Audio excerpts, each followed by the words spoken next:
I said, I became what you call, to use my words, I became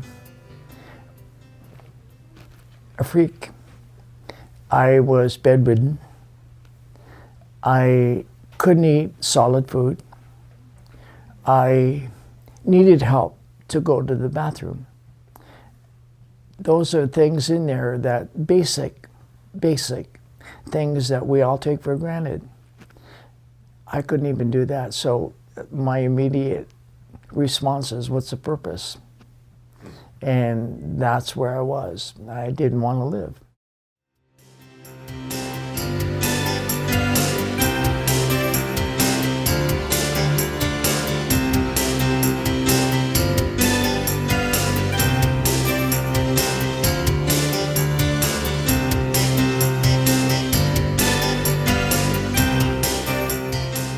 In part 1 of this 2-video presentation, we examine the causes and effects of stroke, as well as introducing the Life After Stroke program offered by the Stroke Recovery Association of Manitoba, which helps survivors overcome limitations caused by stroke. In part 2, we will delve deeper into the experiences of participants in the Life After Stroke program, emphasizing their successes and triumphs as individuals recovering from stroke's devastating effects.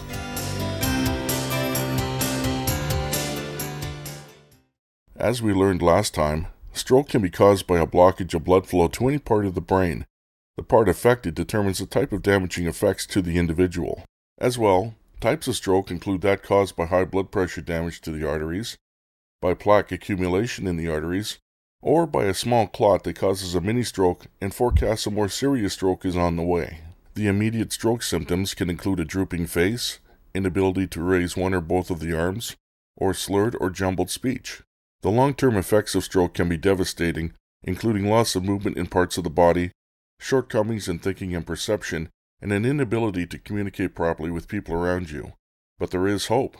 SAM's Life After Stroke program was created to help overcome these obstacles. So the core of the program is that the participants, who are people who've had strokes, set their own goals and work towards those goals over the course of a 6-week program. And so they come in to meet with the facilitator and discuss what would be a realistic goal, what would be a fantastic, how it would look if they made really good progress towards their goals, how it would look if they made good progress towards their goals, and make some goals that are more measurable than most people are able to come up with on their own. And then over the course of 6 weeks, they work towards those goals with the help of a volunteer. And the volunteers, what kind of volunteers are we talking about now? So some of the volunteers are university students. Some of them are working towards becoming therapists themselves, various kinds of therapists. And some of them are actually people who've been through the program themselves and come back as mentors. And they're really special volunteers because they understand what it is to have a stroke. They understand what it is to work towards your own progress, and to set goals for yourself and to strive towards meeting them.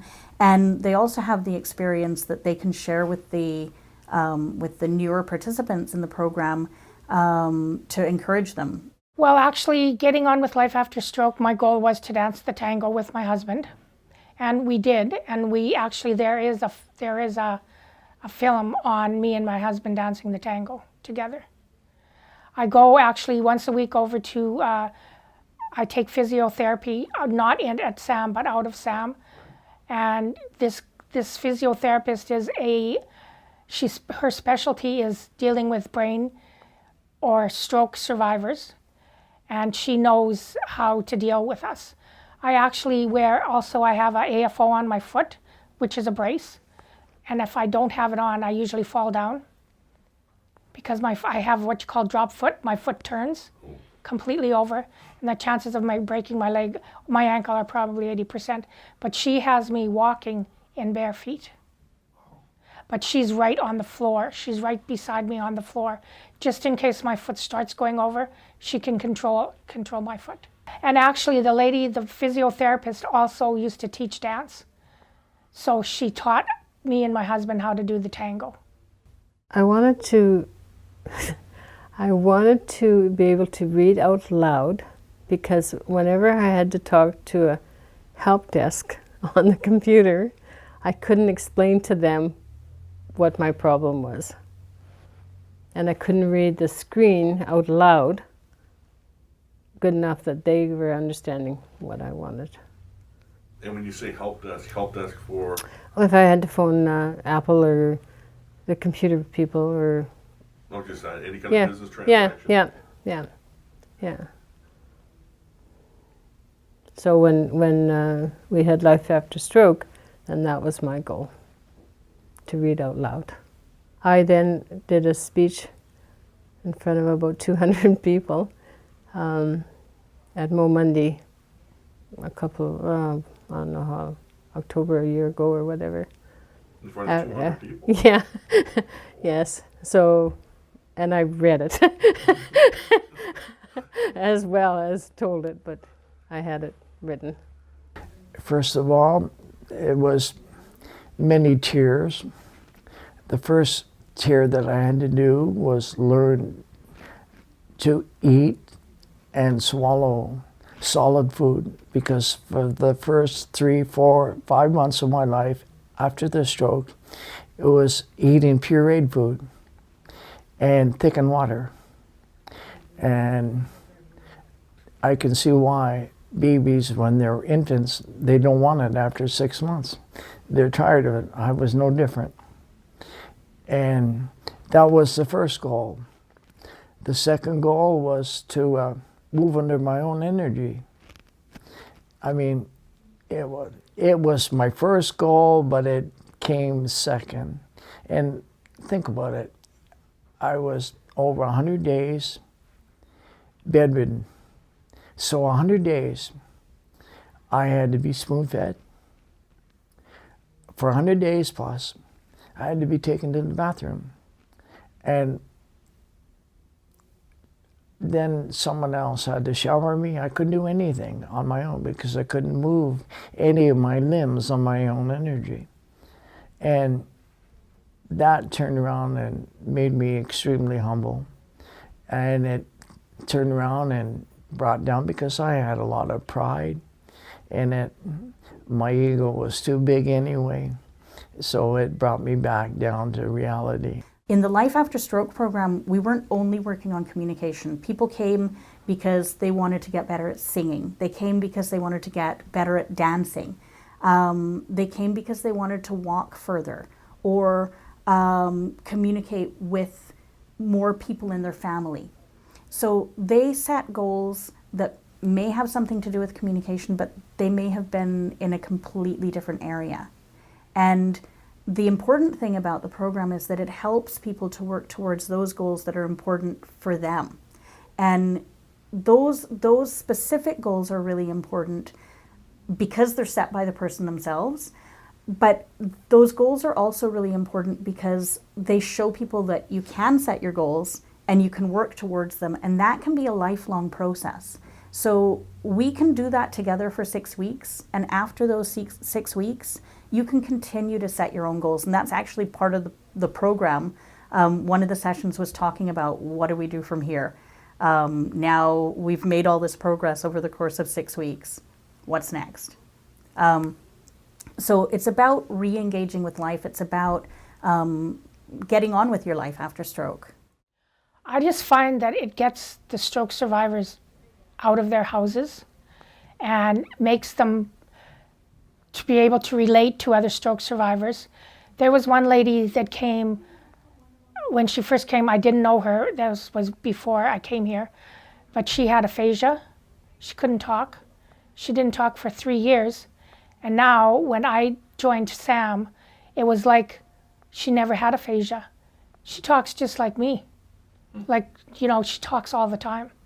But she said she came here and she practiced really hard. She did go to a speech therapist to help her, like that type of thing. But she says coming to SAM was very important for her. And you can see it in people like, even like Dave. When I first met him, me and him had our strokes fairly close, like about the same year. And he's improved greatly compared to what he was when I first met him. Like, both me and him speak at Riverview. We sometimes speak together, we sometimes speak with other speakers, but that is also very rewarding to speak in front of other stroke survivors. And basically we tell our stories and we do talk about the programs at SAM. And I just find that people, if they come out to SAM, they're going to know how rewarding it is to come over here. Because it makes you try even harder to improve. I think the stories of all the other people and their journey was different than mine. I learned some things that they did other things than what I did, that, oh, maybe I could try that. Yeah, I think it was very good that way for me. Hearing those stories helped reinforce your own experience. Yeah, too, but you know, a lot of them have a problem with my right hand, and they would do different exercises that I never knew about, so I could go and try that and see if that worked for me. Taking these testimonies into consideration, it is important not to forget that the success of SAM's Life After Stroke program would not be possible without community support from individuals and from organizations like the Winnipeg Foundation. For example, we have art program here, and what it does is that many people have a tough time with the dexterity, with movement of their fingers and hands. So they gave funding to provide artwork, and with it, their dexterity improved. But I'll tell you what came out of it that they didn't expect.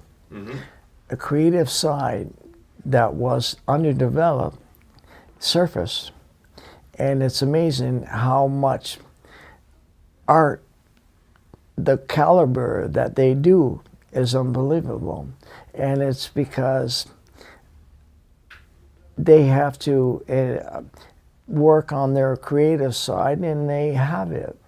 So Winnipeg Foundation is a funder of the Life After Stroke program, and there was additional funding that came directly from the Stroke Recovery Association as well, from their various ways of fundraising.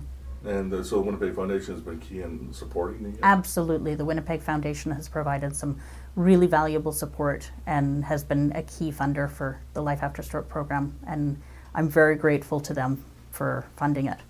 And a great many Manitobans are grateful for the existence of SAM's Life After Stroke program.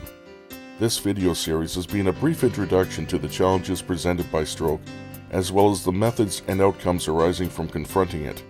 Ultimately, the success of Life After Stroke depends on the combined forces of the individual and the community. Together, through SAM's Life After Stroke program, they have demonstrated miracles can become realities, and stroke survivors can regain their individuality and their dignity.